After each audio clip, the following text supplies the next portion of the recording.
ಎಲ್ಲರಿಗೂ ನಮಸ್ಕಾರ. ಜನವರಿ 11ನೇ ತಾರೀಕು ಭಯಂಕರ ಅಮಾವಾಸ್ಯೆ ಮುಗಿದ ಮಧ್ಯರಾತ್ರಿಯಿಂದ 7 ರಾಶಿಯವರಿಗೆ ರಾಜಯೋಗ. ಬೇಡವೆಂದರೂ ದುಡ್ಡಿನ ಆಗಮನ.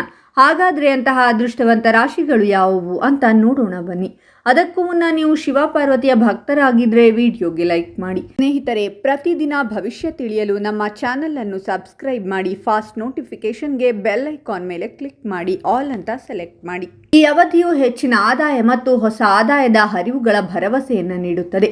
ಗಮನಾರ್ಹ ಜೀವನ ಬದಲಾವಣೆ, ಯೋಜನೆಯ ಯಶಸ್ಸು ಮತ್ತು ಲಾಭದಾಯಕ ಹೂಡಿಕೆಗಳನ್ನು ನಿರೀಕ್ಷಿಸಬಹುದು. ಉದ್ಯೋಗಿಗಳಿಗೆ ಬಡ್ತಿ ಮತ್ತು ಉದ್ಯೋಗ ಸ್ಥಳಾಂತರಕ್ಕೆ ಕಾರಣವಾಗುತ್ತದೆ. ಆದರೆ ಉದ್ಯೋಗಾಕಾಂಕ್ಷಿಗಳಿಗೆ ಹೊಸ ಅವಕಾಶಗಳು ಸಿಗಬಹುದು. ಈ ಸಮಯದಲ್ಲಿ ವ್ಯವಹಾರಗಳು ಆರ್ಥಿಕ ಬೆಳವಣಿಗೆಯನ್ನು ಕಾಣುವ ಸಾಧ್ಯತೆ ಇದೆ. ಈ ಅವಧಿಯು ನಿಮ್ಮ ವೃತ್ತಿಪರ ಮತ್ತು ವ್ಯವಹಾರ ಚಟುವಟಿಕೆಗಳಲ್ಲಿ ಗಮನಾರ್ಹ ಪ್ರಗತಿಯನ್ನು ನೀಡುತ್ತದೆ. ಜೊತೆಗೆ ಪ್ರಯೋಜನಕಾರಿ ಪಾಲುದಾರಿಕೆ ಮತ್ತು ವೈವಾಹಿಕ ಬೆಳವಣಿಗೆಯನ್ನು ನಿರೀಕ್ಷಿಸಬಹುದು. ಪಿತ್ರಾರ್ಜಿತ ಆಸ್ತಿಯಲ್ಲಿ ಏರಿಕೆಯಾಗುವ ಸಾಧ್ಯತೆಯೂ ಇದೆ. ಉದ್ಯೋಗದಲ್ಲಿರುವವರಿಗೆ ಬಡ್ತಿ ಮತ್ತು ಹೆಚ್ಚಿನ ಕೆಲಸದ ಅವಕಾಶಗಳ ಸಾಧ್ಯತೆ ಇದೆ. ಹಾಗೆ ಅವಿವಾಹಿತ ವ್ಯಕ್ತಿಗಳು ವಿವಾಹ ಪ್ರಸ್ತಾಪಗಳನ್ನು ಸ್ವೀಕರಿಸಬಹುದು ಮತ್ತು ನ್ಯಾಯಾಲಯದಲ್ಲಿ ಕಾನೂನು ಸಮಸ್ಯೆಗಳು ಯಶಸ್ವಿಯಾಗಿ ಪರಿಹಾರ ಕಾಣಬಹುದು. ಕೆಲಸ ಮಾಡುವವರು ಪ್ರಗತಿ ಮತ್ತು ವೃತ್ತಿಪರ ಅಭಿವೃದ್ಧಿಯ ನಿರೀಕ್ಷೆಗಳನ್ನು ಕಂಡುಕೊಳ್ಳಬಹುದು. ಈ ಸಮಯವು ಪ್ರಯೋಜನಕಾರಿ ಹೊಸ ಸಂಬಂಧಗಳಿಗೆ ಕಾರಣವಾಗಬಹುದು.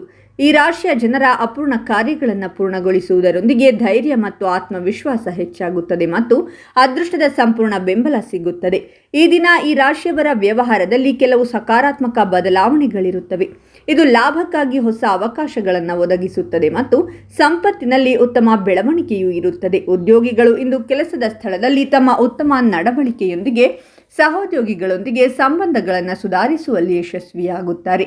ನೀವು ಹೊಸ ವ್ಯವಹಾರವನ್ನು ಪ್ರಾರಂಭಿಸಲು ಯೋಚಿಸುತ್ತಿದ್ದರೆ ನೀವು ಅದರಲ್ಲಿ ಅದೃಷ್ಟದ ಸಂಪೂರ್ಣ ಬೆಂಬಲವನ್ನು ಪಡೆಯುತ್ತೀರಾ. ನೀವು ಯಾವುದೇ ಶುಭ ಕಾರ್ಯಕ್ರಮ ನಡೆಸುವುದರ ಬಗ್ಗೆ ಕುಟುಂಬ ಸದಸ್ಯರೊಂದಿಗೆ ಚರ್ಚಿಸಬಹುದು.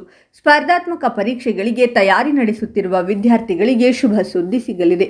ನೀವು ಪಿತ್ರಾರ್ಜಿತ ಆಸ್ತಿಯನ್ನು ಪಡೆಯುವ ಸಾಧ್ಯತೆಗಳಿವೆ ಮತ್ತು ಕುಟುಂಬದ ಸಂಪೂರ್ಣ ಬೆಂಬಲ ಮತ್ತು ಪ್ರೀತಿ ಸಿಗಲಿದೆ. ದೂರದ ಸಂಬಂಧಿಗಳಿಂದ ನೀವು ಒಳ್ಳೆಯ ಸುದ್ದಿಯನ್ನು ಪಡೆಯುತ್ತೀರಾ ಮತ್ತು ಸಹೋದರರ ಸಲಹೆಯೊಂದಿಗೆ ಮಾಡಿದ ಕೆಲಸದಲ್ಲಿ ನೀವು ಖಂಡಿತವಾಗಿಯೂ ಯಶಸ್ಸನ್ನು ಪಡೆಯುತ್ತೀರಾ. ಸಾಮಾಜಿಕ ಕಾರ್ಯಗಳಲ್ಲಿ ತೊಡಗಿಸಿಕೊಳ್ಳುವಿರಿ. ಇದು ಲಾಭಕ್ಕಾಗಿ ಹೊಸ ಅವಕಾಶಗಳನ್ನು ನೀಡುತ್ತದೆ. ಇವರ ವೃತ್ತಿ ಮತ್ತು ವೈಯಕ್ತಿಕ ಪ್ರಯತ್ನಗಳಲ್ಲಿ ಗಣನೀಯ ಪ್ರಗತಿಯನ್ನು ತರುವ ಸಾಧ್ಯತೆ ಇದೆ. ದೀರ್ಘಕಾಲದಿಂದ ಇದ್ದ ಉದ್ವಿಗ್ನತೆಗಳು ಕ್ರಮೇಣ ಮಾಯವಾಗುತ್ತವೆ. ಹೊಸ ಭರವಸೆ ಮತ್ತು ಆಶಾವಾದದ ಭಾವನೆಯನ್ನುಂಟು ಮಾಡುತ್ತವೆ. ಈ ರಾಶಿಯ ಜನರು ಆಸ್ತಿ ಅಥವಾ ವಾಹನಗಳನ್ನು ಸಹ ಖರೀದಿಸಬಹುದು. ಹಾಗಾದರೆ ಇಷ್ಟೆಲ್ಲ ಅದೃಷ್ಟ ಫಲಗಳನ್ನು ಪಡೆಯುತ್ತಿರುವ ರಾಶಿಗಳು ಯಾವುವೆಂದರೆ ಮೇಷರಾಶಿ, ವೃಷಭ ರಾಶಿ, ಕಟಕ ರಾಶಿ, ಮಿಥುನ ರಾಶಿ, ಮಕರ ರಾಶಿ, ಕುಂಭ ರಾಶಿ ಮತ್ತು ಧನಸ್ಸು ರಾಶಿ. ಇವುಗಳಲ್ಲಿ ನಿಮ್ಮ ರಾಶಿ ಇದ್ದರೂ ಇಲ್ಲದಿದ್ದರೂ ಓಂ ಶಿವ ಪಾರ್ವತಿಯೇ ನಮಃ ಅಂತ ಕಾಮೆಂಟ್ ಮಾಡಿ. ಈ ವಿಡಿಯೋವನ್ನು ಲೈಕ್ ಮಾಡಿ ಮತ್ತು ಎಲ್ಲರಿಗೂ ಶೇರ್ ಮಾಡಿ.